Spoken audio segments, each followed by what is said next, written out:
tanggal 8 Zulhijjah. Tidur Ibrahim, mimpi.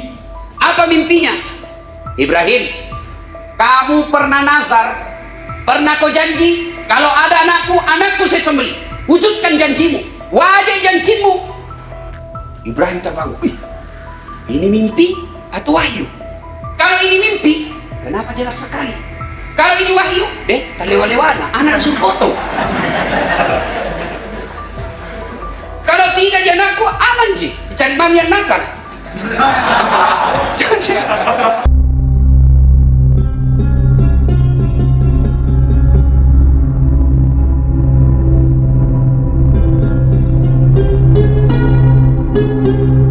Apalagi setan di tengah-tengah kita bisa jadi teman.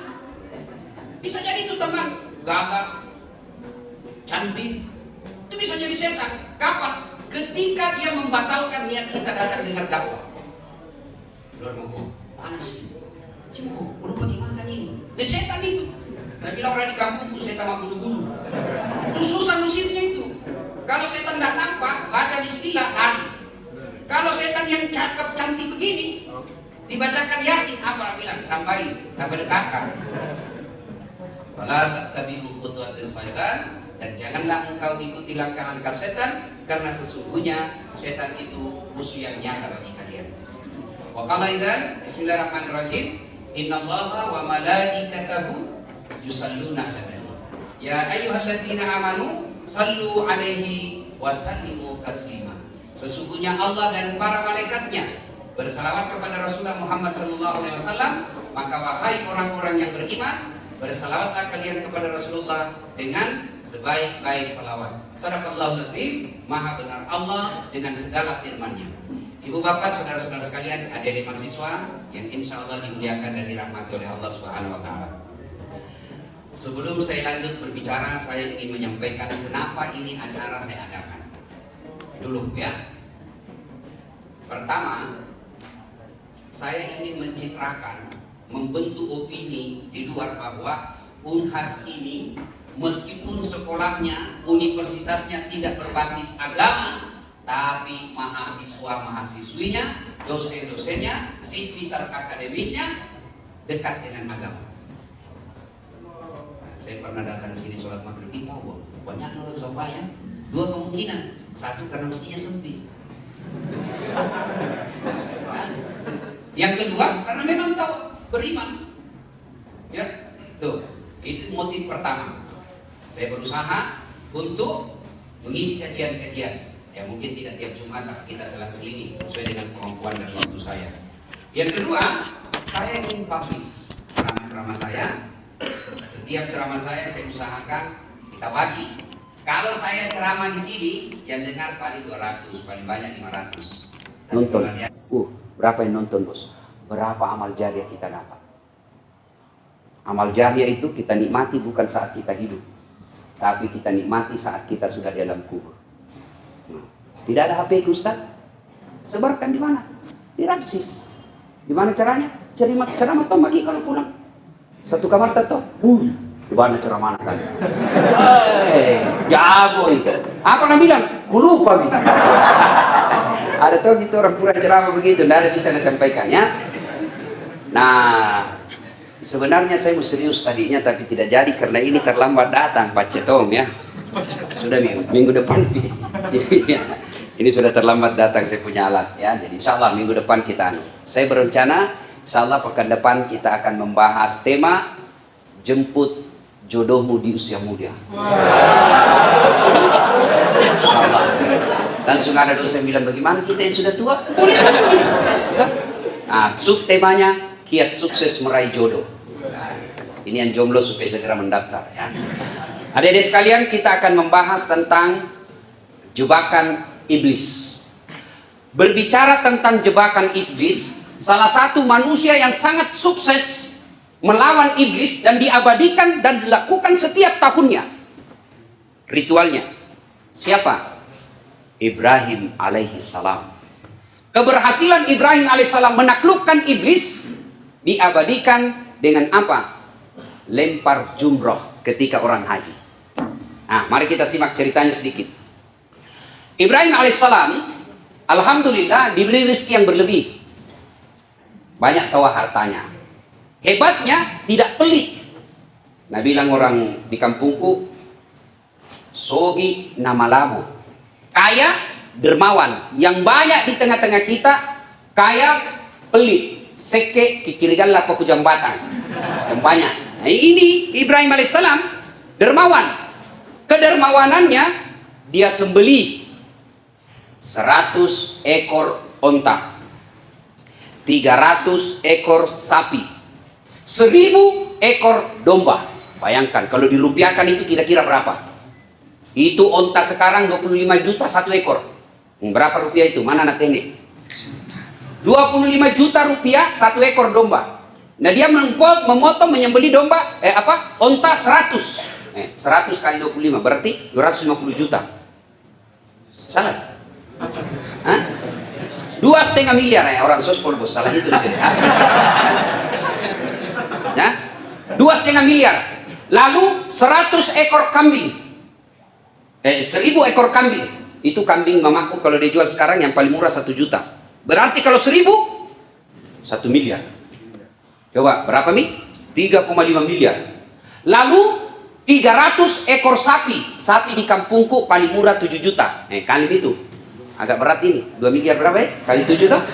Berapa? 2,1 miliar. Jadi berapa semuanya? Kurang lebih 5 miliar. Cocok nih. Nah, bayangkan. Masya Allah. Begitu banyak dia sembelih binatang. Satu kampung terharu. Dan berkata kepada Ibrahim alaihissalam, wah luar biasa kau Ibrahim, jago kau, sogi nama labo, hebat kau Ibrahim. Begitu dipuji, muncul penyakit manusianya Ibrahim. Apa kata Ibrahim alaihissalam? Berapa tonji itu bos? Nggak seberapa ini, baru 100 onta, nggak seberapa ini. Andai saja ada anakku, jangankan binatang ternakku, anakku pun saya sembelih. Coba. Dia bilang berapa tong ini binatang ternak? Andai ada anakku juga saya sembelih kalau Allah minta. Kenapa? Saat itu Ibrahim belum punya anak. Begini momennya orang bos. Itu penyakit manusia. Pilih nanti ya. Ini anggota DPR.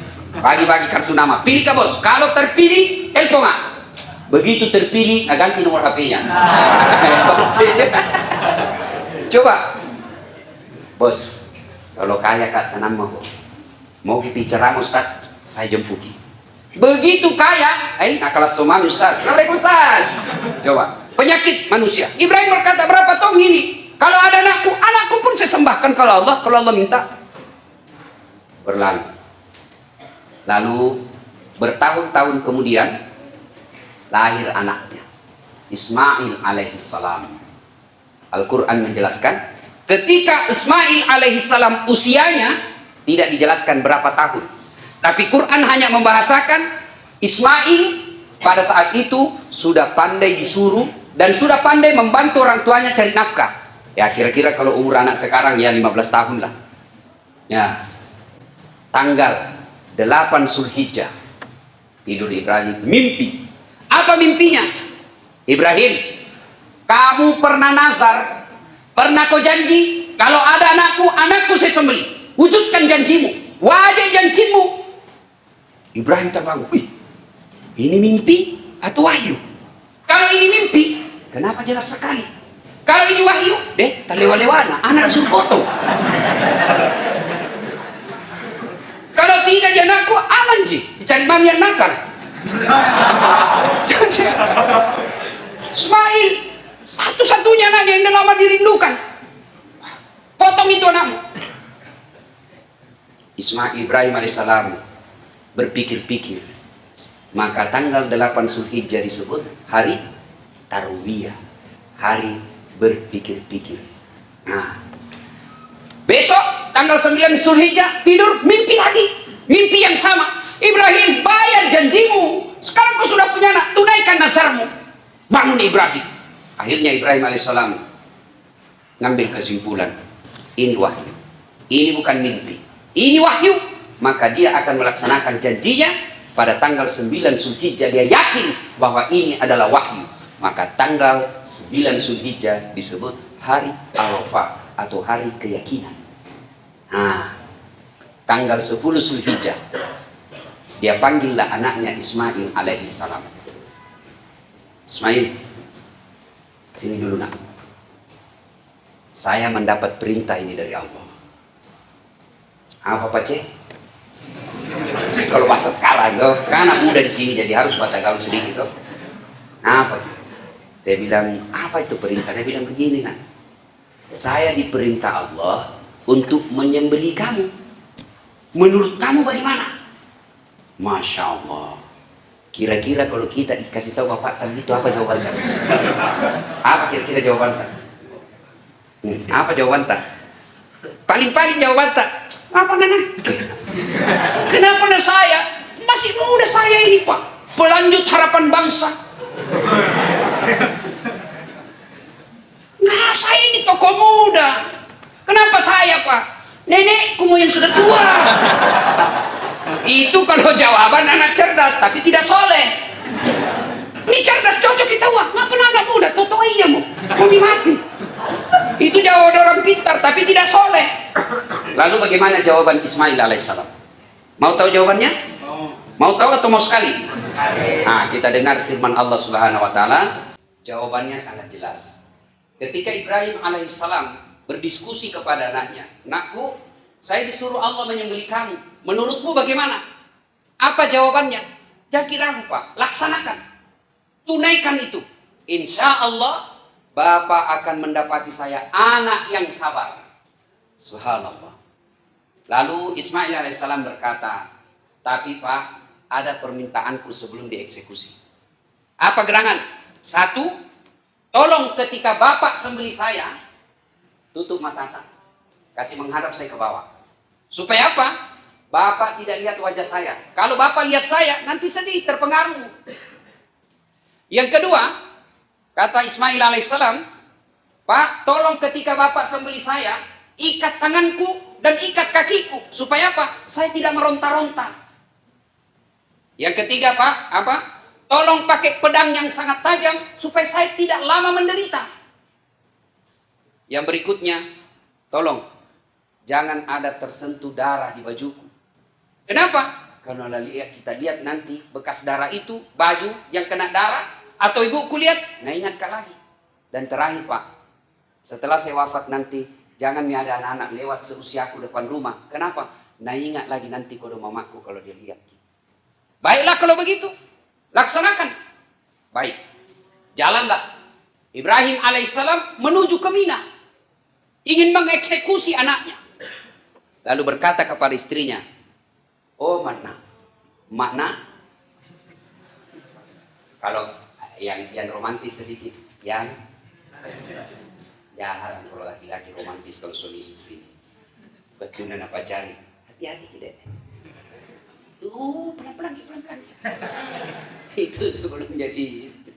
Begitu sudah jadi istri, bentur kakinya. Gimana sumpah matang dong, Mama?